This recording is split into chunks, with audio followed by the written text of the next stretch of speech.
certified life coach, a published author of 2 books titled My Pain versus My Purpose, and Hurt, Healed, Happy. She also has a 365-day daily motivational journal. Her greatest joy is encouraging, counseling others to reach their full potentials and fulfilling their purpose for whom they are destined to be. Both books are inspirational and motivational books about overcoming and estranged relationships with her family, toxic marriage, defeating cancer, the unexpected loss of loved ones, and a darkening deep depression. Through her books and life coaching, her focus and dedication is to change the world and the people in it to truly live happy, healthy, meaningful, fulfilled lives. Help me welcome Miss Angela.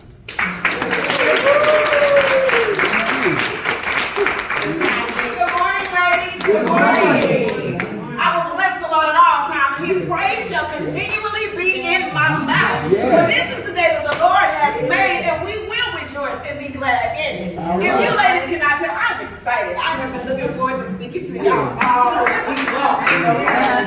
She did mention that I am an author, life coach, and motivational speaker. I'm also a flight attendant, so I got back yesterday to make sure I could be here for y'all today. I heard it was storming, and I said, no, we're going to go ahead and get back early because I don't play with Dallas weather in airplanes. So I'm happy to be here. My Aunt Norma, I want to thank her for extending the invite today to allow me to be able to speak to you ladies. I know I look young, so everybody always says, what problems could she possibly have? At 38, you would be surprised at what problems you face in life and how we mask those.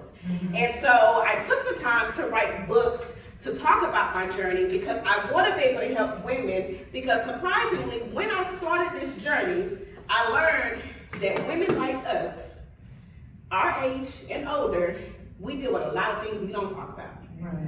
We mask a lot of problems that we don't address. Because a lot of us in our culture have been learned and taught, we don't talk about that. What goes on in your house stays in your house.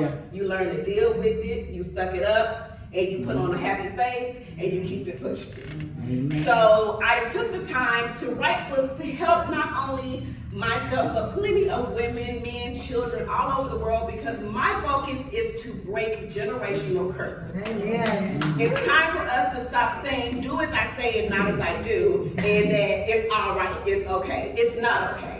It's not all right. And we can see that in our generation, in today's children who decide that life ain't worth it. I don't care about your life, your belongings, or anything, so I'm going to go blow it up, shoot it up, or do whatever, or kill myself. That's not okay. So we have to change that for being the norm. And it starts with us. And so the first book that I wrote is talking about my pain versus my purpose. This book was basically me divorcing me. I learned that your title of your theme is Giants Do Fall. The giant in my life was me. I was my Goliath, my toxic mindset to where everything I viewed, everything I thought about was negative. Even when I had good things in my life, I couldn't see that as a blessing because everything I looked at through a broken lens was nothing but negative. I couldn't thank God for my family members. I couldn't thank him for having a roof over my head, food on the table, a job to provide, never going without. I couldn't appreciate that at that time. So I had to learn the problem in my life was me. And because I didn't deal with the giant in my life, it became my life. My decisions became based off of my mindset. So I fought with my family, pushed them to the side, picked the wrong man, because at this point, what is life? You know, somebody giving me a little bit of attention. Hey, I love you too. Okay, you know, knowing good and well, I didn't need to be with him. But you gave me some attention and affection to what I thought was love, so I went for it. Then I moved to Florida, because I'm gonna run and get away from everything that's bothering me. So I moved, because, you know, I ain't the problem, so hey, let's go live life, let's go have fun. Not knowing just because I relocated did not mean my problems was going away. They were still there. So while I was gone, I lost loved ones. I had to rush back to be a part of that. I lost myself. I found out that this person that I thought I was in love with or I thought loved me didn't care nothing about me. But it took for me to be isolated by myself in a foreign place by myself where I don't know anybody. And now I'm a flight attendant traveling the world. I'm in hotel rooms by myself. I don't really know my co-workers. But here we are. We're living life, right? Yeah. So we thought. And so while I'm doing this, life is going on behind me. My family is still going through.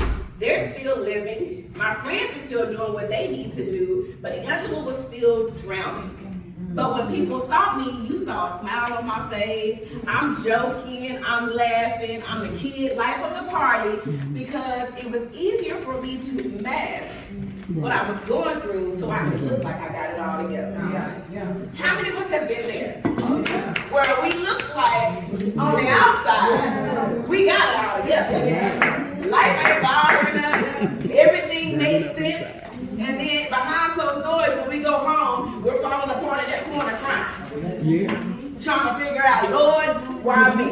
And that's where I was. Lord, why me? 19 years old, everybody knows I love kids. Love family, love friends. And then you get diagnosed with cancer, you just started college. First and only case in your family. Your family don't know about it because I don't really want to know how to tell them. Tell my mom and daddy, they're preacher's wife, been that way all my life. That's all I've ever known, preacher's kid. But I tell them, and it's different when it hits your front door. Daddy being a pastor, I can pray for you all day long for other family members because that ain't mine.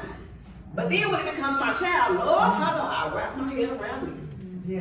And at the time, I couldn't see that because I'm going through my own personal journey. So I can't understand how you can't support me.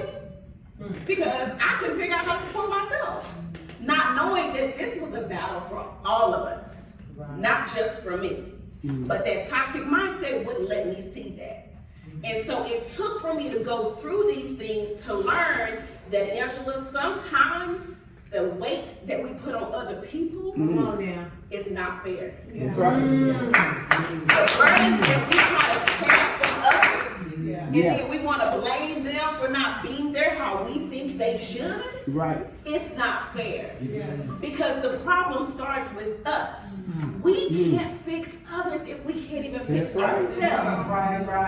And that's what this book was talking about my pain, everything that I went through, not realizing that God was using that to build me to be the person that I am today.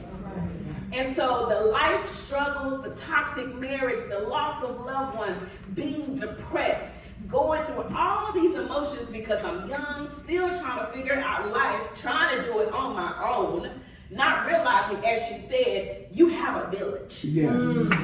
But you have to learn how to lean on that village. We're not superheroes. We're not supposed to be.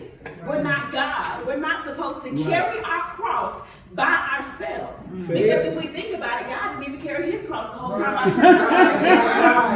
So who are we to try to carry that burden when he didn't equip us to be that way?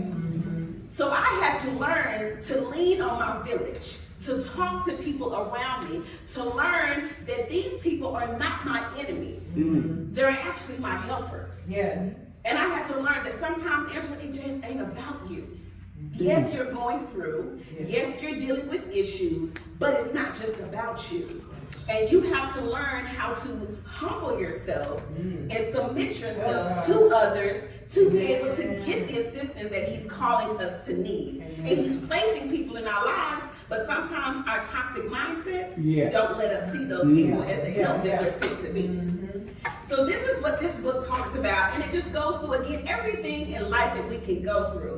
And then once I realized who God was trying to call me to be, I had to learn to accept that, to give into that, to stop running from my purpose. And that's when this book came along that talked about hurt, healed, and happy. And those are the phases that we go through in life where somebody hurts us. We get in our feelings about it.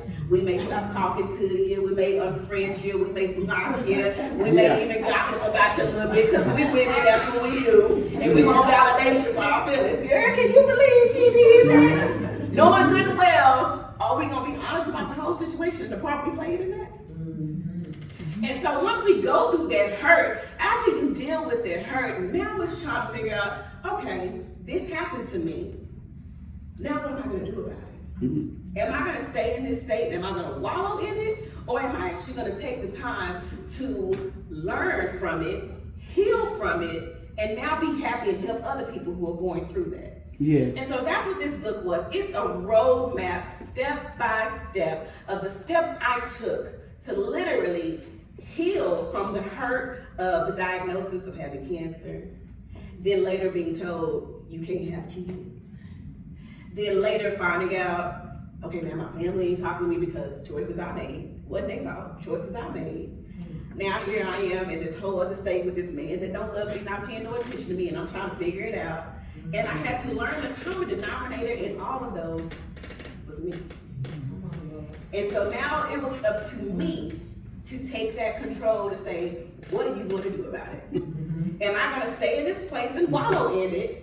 Or am I actually going to take control and say, okay, God, I surrender, I give up, and that's how you take control. It ain't taking control from God, it's taking control to say, I need you, God. And giving it to Him to help you fix it.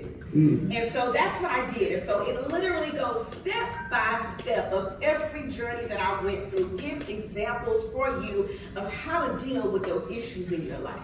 Because a lot of people always come to me when I do my life coaching and say, but I don't know where to start. I don't know how to get there. I don't know how to let that go. And this is a guide to help you do that. And the first part is working on you. That's right. Go to that therapy if you need it. Like she said, they have care services provided for you. Access them. Go get that care that you need. Work on your mental so that when you look in the mirror every morning when you wake up, all you can see is a queen. You don't see a broken vessel. You don't see somebody that don't have it all together. You can see that I am the God image that He made me to be. There is a purpose for me, and I am going to fulfill that purpose however He sees fit, any way necessary. And so this book allows you to have that goal, to have that mindset to say, okay, I'm taking that charge. I'm going to do what it does that I need to do to work on me, to be the best version for me. Because I may look good on the outside, but on the inside, what am I really doing? How am I really feeling? And so as women, we always invest in everybody else, in everything else, but we fail to take that time daily, because it's a daily journey, to work on ourselves. And that's where this book came in, because a lot of women always say, but girl, I don't have the time. You saying I need to do this, but I don't have the time. We do. We just fail to put the time necessary where it needs to be put. Because I'd rather take that 30 minutes and sit on the phone and gossip with my mom. And like, did you see what was on TV? Did you see what she had on at work? Instead of taking that 30 minutes to say, all right, I'm going to get in my word right now. I'm going to take this journal and I'm going to write down my feelings today. I'm going to take this 30 minutes that I have now that I came home and somebody did provide me dinner. I don't have to cook it now. So I'm going to take that time now to actually fold this laundry that's been sitting in this chair for the past 3 days. Instead of picking at it and getting what I need every time. And then now I got to go wash again and I'm just going to add the next load to it. I do that. I'm just being honest. I'm a flight attendant. I live down on the road. So, but we have to take those times to invest in ourselves. That's the only way we're going to be beneficial. That's the only way we're going to be anything accessible to anybody else that's an asset and not a liability. And that's something you have to look at as women. Who is in your circle? Who are you surrounding yourself with? Who is pouring into you? Or are they withdrawing more than they're depositing? If you really take the time to sit and look, if you got quiet for a week and didn't reach out to people, who would check on you and say, that's not like you? Who would actually notice that you're going through something? Even with that smile on your face, they know the real you behind that mask. So this journal here is a 365-day journal. And it starts off the first page by saying, what is your yearly goal? What are you trying to accomplish? And a lot of our problems is that we're unrealistic. We put down these lavish goals instead of doing something that's basic. It's just small. That my yearly goal this year is I'm actually going to take the time to invest in me. however that looks for you. If that means I'm going back to school, if that means I'm actually going to participate in the Bible study sessions that go on at my church, if that means I'm actually going to take the time to do daily devotionals this year, whatever that looks like for you, that is your yearly goal. And then every day, it's going to make you accountable to say, did you take the time to do that? Yeah. So at the beginning of the day, it's going to ask you for the date. What is today's goal? And then at the end of the day, it's going to ask you to recap the day. Did you achieve that goal? Yes or no, and why? Were you your problem? Did you allow other people to be your problem? And then it's going to ask you at the end of the day, recap. How many yeses and nos did you have? And then it's going to make you be honest with yourself. Was it no's because of me? Because I just didn't put in the time? Because I didn't feel like it today? Because I got distracted? Because I said, let me watch this soap opera because it's on TV. Instead of taking the time to do what I need. I'm trying to hit on nobody's toes. I'm just being honest because at the end of the day, these are real life situations. These are real things that we go through and we don't take the time to put in the work. And so with that being the case, I say to you ladies, listen, you may be burdened, but you're not broken. That's right. You may be shaken, but you're not shattered. You may be pressed, but you're not perplexed. You may be barren, but God's still gonna birth something out of you.